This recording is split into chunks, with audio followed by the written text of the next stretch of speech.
في الفتره اللي فاتت اتسالت كتير السؤال ده، لو انا شخص عايز استثمر فلوسي بس الميزانيه اللي معايا هي مش ميزانيه كبيره، انا معيش فلوس كتير اشتري بيها شقه، انا معيش فلوس اخش في بزنس ضخم، لكن في نفس الوقت انا انسان فاهم كويس ان انا لو سبت فلوسي زي ما هي او لو انا حطيت فلوسي في البنك فقيمه فلوسي هتقل مع الزمن، انا مش عايز اخسر فلوسي، انا عايز على الاقل احافظ على قيمه فلوسي او اكيد احقق منها مكسب. فالفيديو ده انا هتكلم عن افكار مشاريع استثماريه بتناسب الناس اصحاب الميزانيه البسيطه جدا. وانا هنا حابب هنوه على نقطتين مهمين. اوكي، اول نقطه هو برافو عليك انك انت بالرغم من وجود ميزانيه بسيطه معاك انت عايز تكبرها، وانت مستعد تاخد المخاطره ومستعد تاخد الريسك انك تخش في بيزنس عشان خاطر تحافظ على فلوسك وعشان خاطر تكبر فلوسك. فبجد بشكرك من كل قلبي، انت بتختلف عن 99.9 من الناس اللي حواليك. دي اول حاجه. تاني حاجه هي فكره بلاش انك عايز تحافظ على فلوسك او عايز تكبر فلوسك تمنعك او تخليك تضيع من قدامك او من قدام عينيك فرص استثماريه كبيره. يعني لو لقيت قدامك فرصه استثماريه معينه وانت معكش الفلوس دي، ما تجيش تقول اصل انا معيش الفلوس دي فانا مش هخش فيها. لا، ما تنساش الكونسيبت بتاع الاو بي ام، اذر بيبلز ماني، فلوس الناس التانيين.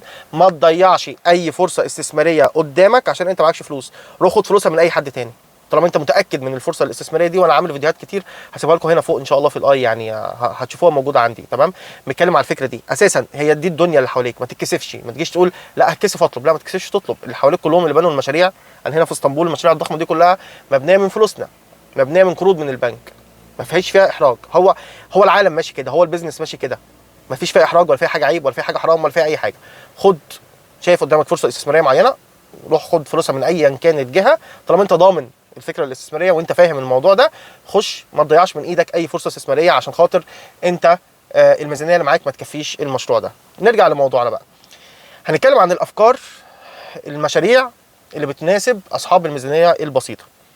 بص يا سيدي، انت هنا ما عندكش غير حل من اتنين. تمام، اول حاجه انك تحط فلوسك مع حد او حد انت تعرفه، سواء كان صاحبك سواء كان جارك سواء كان حد انت في المنطقه عندك سواء كان ايا كان تاجر بتسمع حواليه تاجر بتسمع عنه، مش مهم. المهم انك تحط فلوسك في بيزنس اوريدي شغال. يعني انت شايف قدامك على سبيل المثال حد فاتح سوبر ماركت وانت عارف كويس ان السوبر ماركت ده بيكسب جامد جدا، فانت تروح له تيجي تقول له مثلا انا مستعد ان انا احط مبلغ بتاعي معاك بس انا عايز يجي لي منه عائد.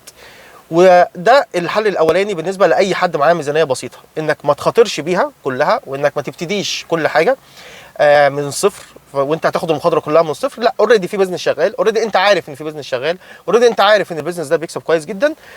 كل اللي انت هتعمله هتروح للشخص ده تقول له انا هحط المبلغ بتاعي معاك مقابل ان انت تدي لي نسبه ربح.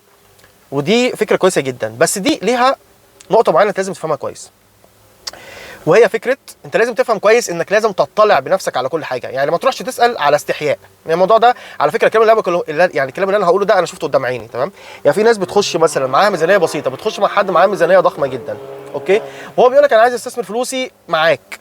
فلما بتلاقيه بيساله عن فكره المشروع بتاعك بيمشي ازاي، تحس بيمشي يعني بيساله كده وهو محرج. هو حضرتك المشروع بتاعك بيكسب ازاي؟ وبيسمع اي حاجه من الراجل صاحب البيزنس، واللي بيقوله صاحب البيزنس هو صح، مفيش حاجه اسمها كده. عشان الراجل ده اكيد معاه فلوس كتيره جدا، انا بستثمر بميزانيه بسيطه جدا معاه، والراجل ده اكيد معاه مبالغ ضخمه جدا فانا بكون محرج منه. لا، ما فيهاش احراج. الراجل ده لو انت حاطط في فلوسك في بيزنس مع حد معاه 50 مليون دولار او البيزنس بتاعه بيعادل 50 مليون دولار وانت كل اللي معاك 5000 دولار، تطبق عليه نفس الموضوع. الموضوع ما فيهوش احراج. ممكن هو بالنسبه له ال 50 مليون دولار دول بيساوي ربع او ثمن الفلوس اللي معاه، ممكن انت ال 5000 دولار دي بتساوي 80 90% من اللي معاك. الموضوع ما فيهوش احراج. تمام، فانت لازم لو انت قررت انك تحط فلوسك مع بيزنس اوريدي شغال لازم تبقى فاهم الكلام اللي انا هكلمك فيه ده. اول حاجه ما تحرجش تماما، ما تسمعش منه اي حاجه تقول له حاضر خالص. لازم كل حاجه تاخدها باثباتات وادله. ما يجيش يقول لك مثلا يجيب لك ورقه شيت كده يقول لك والله هي المصروفات كذا والمبيعات كذا وصافي الربح كذا وهو ده وانت هيجي لك ربح كذا، وتقول له اه والله برافو عليك شكرا اوكي شكرا السلام عليكم. لا، في الاخر انا اسف هيحصل لك زي اللي حصل 90% من الناس اللي فاتحه مشاريع هنا في اسطنبول، والناس اللي عايشه في تركيا هنا هتفهم اللي انا بتكلم فيه كويس. 90 ان ما كانش 99% من الناس اللي عايشه في اسطنبول دخلت في مشاريع وخسرت مبالغ ضخمه جدا بشكل فوق ما اي حد يتخيل، مجرد ان هي عملت نفس الموضوع ده، سلمت فلوسها لناس هم واثقين فيهم وعارفين الناس دي معاهم فلوس كتيره جدا والناس دي بانيه وعامله حاجات وعامله مشاريع ضخمه جدا، فاكيد الراجل ده مش هيضحك عليا، الراجل ده اكيد معاه قد فلوسي دي 100 مليار مره، فخلاص انا هساله في ايه؟ والراجل قال لي، هو قال لي والله العظيم الكلام ده اللي بقوله لكم قدام عيني، انا مش بتكلم كلام مش بتكلم كلام مثلا سمعت عنه يا جماعه. الكلام ده هنا في اسطنبول، اللي عايش في اسطنبول هيفهم كويس اللي انا بتكلم فيه. ناس حطت فلوسها مع ناس بالدولار، والناس قالوا لها بالدولار ده هيجي لكم نسبه 75%، 75% ربح. طيب بناء على ايه؟ فين الادله؟ فين الاثباتات؟ 75% بالدولار مش بالليره، ها؟ مفيش اي حاجه. الناس دي خسرت فلوسها، الناس دي مش عارفه دلوقتي تاخد فلوسها. الكلام ده موجود هنا بدون ما اذكر اسماء يعني، تمام؟ ومش موجود مع شخص ولا اتنين، لا موجود مع الاف. اوكي؟ فلما تيجي تحط فلوسك مع حد وات ايفر الشخص ده مين، سوري هو ايفر الشخص ده مين، ايا كان مين الشخص ده، وات ايفر البيزنس اللي انت هتحط فيه فلوسك، حتى لو هو قد كده بالنسبه لقد كده، لازم تعرف نفس الحاجات. ما تاخدش كلام من اي حد مسلمات، لازم كل حاجه تاخدها بدليل. الحاجات اللي انت تاخدها بدليل هي ايه؟ لازم تفهم كويس البيزنس ده بيصرف كام، والربح بتاعه كام، والصافي كام، والدوره بتاعته قد ايه. يعني على سبيل المثال بيزنس بيصرف 100 وبيدخل 200، فالهامش الربح بتاعه 100، بس ال 100 الصافي 100 ده صافي الربح بتاعه 100 ده ممكن ياخده في 3 شهور، ممكن ياخده في سنه. فانت لازم تفهم السايكل بتاعت البيزنس قد ايه، يعني هامش الربح بتاعي ده انا هاخده في قد ايه. تمام؟ وكالعاده ما تسمعش الكلام حد، لازم تشوف بنفسك. ولو انت مش عارف تشوف بنفسك، لو انت ما فيش اثباتات او انت مش عارف تاخد ادله كافيه انك تشوف بنفسك، عندك حل من اتنين: يا تروح تقعد معاه في البيزنس بتاعه، لو هو حد فاتح سوبر ماركت روح اقعد في السوبر ماركت، لو حد فاتح صيدليه عشان انا صيدلي زي حالتي روح اقعد معاه في الصيدليه، لو حد فاتح ايا كان نوع البيزنس روح اقعد معاه انت بنفسك في البيزنس، اقعد معاه يوم واثنين وثلاثه عادي جدا، خد اجازه من شغلك، خد اجازه اسبوع. انت هتحط فلوسك مع حد احسن ما تخسر فلوسك كلها. روح اقعد معاه في البيزنس وشوف انت يوميا البيزنس بيدخل كام وبيصرف كام. احسب انت، وانت تقدر تعمل اكستربوليشن، تقدر انت تمد الخط ده وتعرف فعليا كلام الراجل ده منطقي ولا لا. ولو انت مش عارف حتى تعمل دي، ولا عارف تجيب اثباتات وادله كافيه لفعلا البيزنس بيعمل ايه، ما تخشش اساسا، ما تحطش فلوسك معاه. مفيش اي داعي انك تحط فلوسك معاه، ما تخشش في البيزنس ده، ساعتها هتنقل على النقطه الثانيه، وهي فكره انك انت تعمل البيزنس بتاعك. وانا هنا لما بتيجي نتكلم على فكره انت تعمل البيزنس بتاعك، الناس دايما بتفهم النقطه دي غلط، الناس دايما بتتكلم في الموضوع ده بطريقه غريبه شويه، وهي فكره لو بصيت حواليك اي حد بيبتدي اي بيزنس بيبتديه بالطريقه التاليه.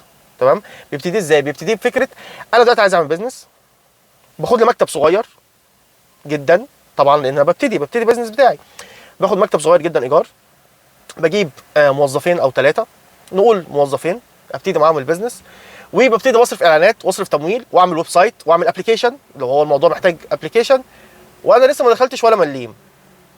الكلام اللي بقوله ده احنا كلنا عارفين، انت دلوقتي بتسمعني انت عارف الكلام ده موجود حواليك في 50,000 حد، بعيدا عن الشمس الخابطه في عيني يعني. الكلام ده موجود حوالينا في 50,000 حد، وطبعا في اسطنبول موجود بنسبه مليار الف حد. تمام؟ لان اسطنبول هي بلد مفتوحه جدا، بلد بتساعد على الاستثمار، تركيا بلد بتساعد على الاستثمار، بس الناس بتستثمر فيها غلط، فالناس بتخسر فلوس بشكل خرافي هنا. تمام؟ بتلاقي الناس كلها بتعمل الموضوع ده، فانت هتلاقي الشخص ده في الاخر دفع فلوس على الايجار، دفع فلوس على اجراءات فتح الشركه، دفع فلوس على الموظفين اللي هو جايبهم، غير المرتب اللي هو هياخده اكيد هيعمل نفسه مرتب. تمام؟ ودفع فلوس على الويب سايت، ودفع فلوس على الابلكيشن، ودفع فلوس على الماركتنج والتسويق، وهو لسه ما دخلش ولا مليم. طب انت بتعمل ايه؟ انت بتفكر ازاي؟ انت ما دخلتش ولا حاجه. مش عايز اقول لك كمان ممكن بتلاقيه مش دارس السوق كويس، يعني هو مش فاهم انا هدرس السوق هيطلع لي منه قد ايه، مش فاهم فكره الكومبيتيتورز، في كومبيتيتورز ولا لا، مش فاهم حاجات كتيره هتكلم فيها دلوقتي، بس انا عايز اتكلم على الكونسبت ده دلوقتي. بتلاقي ناس صرفت فلوس كتير وهي ما جالهاش اي حاجه. لا، ما تصرفش حاجه، ما تصرفش حاجه. اوكي؟ لما انت هتقرر تعمل بيزنس ركز كويس في الكلام اللي انا هقوله لك ده. ما تصرفش اي حاجه، ما تفتحش شركه، ما تعملش اي حاجه، ابتدي بالاساسي. ما تجيبش موظفين. كل اللي انت هتعمله انت محتاج ايه؟ محتاج ويب سايت، انا نصيحتي تعمل ويب سايت تسوق فيه الحاجه اللي انت عايز تبيعها. يعني على سبيل المثال انت عايز مثلا على سبيل المثال، عشان انا صيدلي فبتكلم شويه عن المجال الطبي، انت عايز تشتغل في الحاجات الطبيه سواء كان مثلا الاوفر شوز، الجلافز، ايا كان الحاجات دي.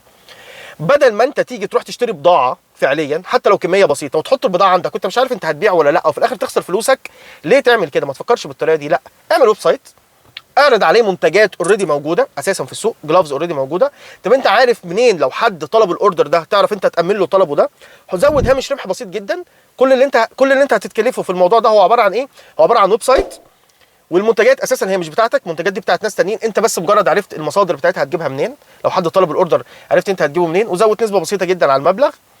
وكل اللي انت محتاجه انك تعمل ماركتنج، تسويق على الويب سايت ده، انت بتسوق للموقع بتاعك. في الحاله دي انت كده مش مكلف نفسك حاجه. لما يجي لك اوردر اوكي، انت هتقدر تبعت الطلب ده، هتروح تجيب الطلب من المصدر اللي انت عارفه وتبعته للشخص، هنا هتبتدي تكون فلوس. كده انت دفعت فلوس قليله جدا، دي اقل حاجه انت تقدر تدفعها، وفي نفس الوقت انت ابتديت تكسب فلوس. لما تبتدي تكسب فلوس ابتدي اصرف، لكن ما تضيعش فلوسك كلها.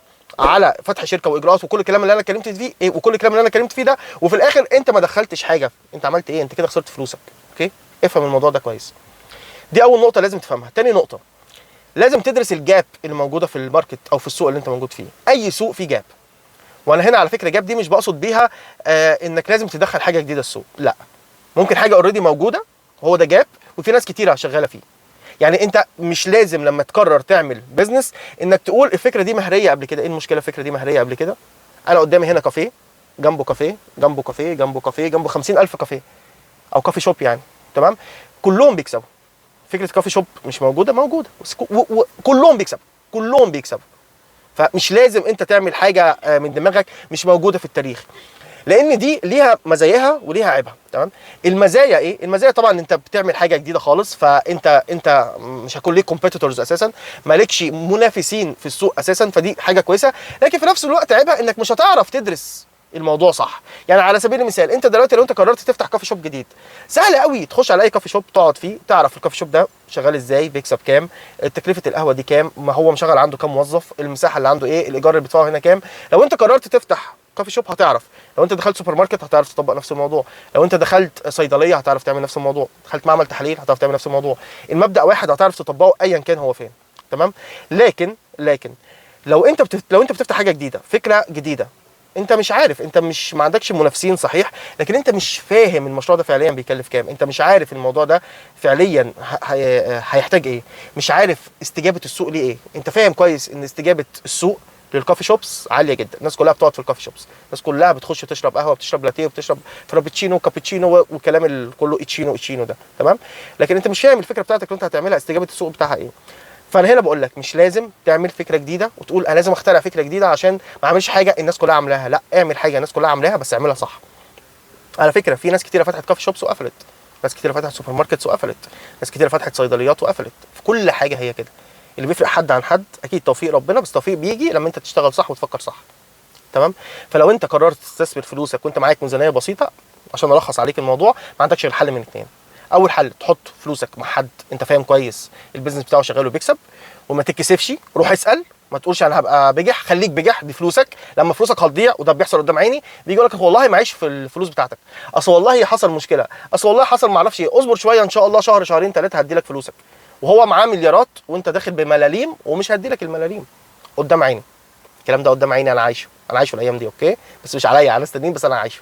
فالكلام ده موجود، محدش يقول لي مش موجود. اوكي؟ فما تكسفش انك تعرف كويس البيزنس بيدخل ايه، بيصرف ايه، السايكل بتاعته ايه، هتاخد ربحك امتى. لو انت مش حاسس الموضوع بالنسبه لك مش واضح، تمام، مبهم، روح اقعد في البيزنس نفسه. لو انت مش عارف تروح تقعد في البيزنس نفسه، ولا انت عارف انك تاخد اثباتات كافيه انك فعلا تطمن البيزنس ده بيكسب كام وبيحقق كام، ما تخشش في المشروع اساسا. ابتدي مع نفسك البيزنس بتاعك. انا دلوقتي بصراحه احنا في عالم الديجيتال ماركتنج، فانا بقتنع جدا بفكره انك تعمل بيزنس، كنت انك تعمل ويب سايت، تكلف نفسك بس ويب سايت، ما تجيش لا تفتح شركه، لا تجيب موظفين، لا تعمل اعلانات ودعايه وخلاص، لا ما تعملش اي حاجه، ما تعملش اي حاجه. اعمل ويب سايت، ما تجيبش منتجات، ما تجيبش المنتج اللي انت هتسوق له، اعرف المنتج اللي انت هتسوق له كويس، اعرف الجاب او الفراغ اللي موجود في السوق اللي انت هتشتغل عليه، اعرف ازاي هتملاه كويس، شوف الناس اللي حواليك اللي هم ناجحين فيه بيعملوه ازاي عشان انت تعمله زيه، وتعرف لو انت عايز تطور من الموضوع ده. لو انت دخلت سوبر ماركت دلوقتي ولقيت الارفف بتاعته فاضيه على سبيل المثال، وانت قررت، لو انت معاك، فكر كده، لو انا معايا فلوس عشان افتح سوبر ماركت وعايز ابيع اكتر من السوبر ماركت ده هعمل ايه؟ فكر كده، فكر بالطريقه دي، هتلاقي نفسك ارتحت. هتقول انا عايز اخده مثلا على الشارع الرئيسي، هنا الارفف فاضيه، ما عندوش تنوع كتير في المنتجات، الاسعار اللي هنا مثلا على سبيل المثال المنتجات اللي هنا غاليه جدا، مفيش حاجه بتناسب كل فئات المجتمع. الناس اللي عايشه هنا هي ناس فقيره، هو بيبيع منتجات غاليه، او العكس، الناس هنا اللي عايشه في المنطقه اغنياء جدا وهو بيبيع منتجات او برودكتس رخيصه. طب ليه ما اجيب المنتجات الغاليه؟ هي مش الربح فيها هيبقى اعلى. فكر بالطريقه دي، هتلاقي نفسك انت عارف كويس لو انت هتروح تفتح بيزنس هتعمل ايه. تمام؟ فلو انت تاني نرجع لموضوعنا، لو انت قررت تفتح البيزنس بتاعك ما تكلفش نفسك اي حاجه، روح اوريدي اعرف المنتجات اللي انت هتعملها، ما تطلبش منها اي كميه، اعرف مصادرها هتجيبها منين، اعمل لها دعايه، اعمل بس ويب سايت اعرض عليه المنتجات بتاعتك، اعمل ماركتنج وتسويق على الويب سايت بتاعك.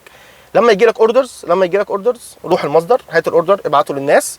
لما تبتدي تطلع انت بفلوس ومكسب، ابتدي بعد كده يا سيدي كبر نفسك، هات موظف، هات اتنين، اعمل اجراءات شركه عشان تكبر، مفيش اي مشكله، بس ما تصرفش. بيزنس يعني لازم يخش لك فلوس، تمام؟ بيزنس يعني لازم تدخل فلوس. فلو انت عمال تصرف فلوس وما بيخشلكش فلوس، ما بقاش بيزنس، بقى البيزنس ده بيخسرك. فين البيزنس؟ تمام؟ فانت لازم تصرف فلوس على الحاجات الاساسيه، ولما تبتدي تجيلك فلوس حط فلوسك اللي جات لك دي على انك تكبر بيها البيزنس بتاعك. هو ده موضوع الحلقه بتاعتنا النهارده. اتمنى يكون الموضوع واضح لكم. لو في اي لو في اي استفسار او اي حاجه يا ريت تكتبوا تحت في الكومنتس. شكرا كتير ان انتوا كملتوا الفيديو للاخر. وزي كل مره في اخر كل فيديو خلي بالكم على نفسكم كويس جدا، تمام؟ لان محدش هيهتم بيك اكتر من نفسك، صدقني محدش هيهتم بيك لما تقع غير نفسك. وخلوا بالكم اكيد على الناس اللي بتحبوهم، والناس اللي بتحبوهم دول لازم هم يكونوا بيخلوا بالهم عليكم، عشان كده انتوا كمان لازم تخلوا بالكم عليهم. واشوفكم في فيديو جاي باذن الله. سلام.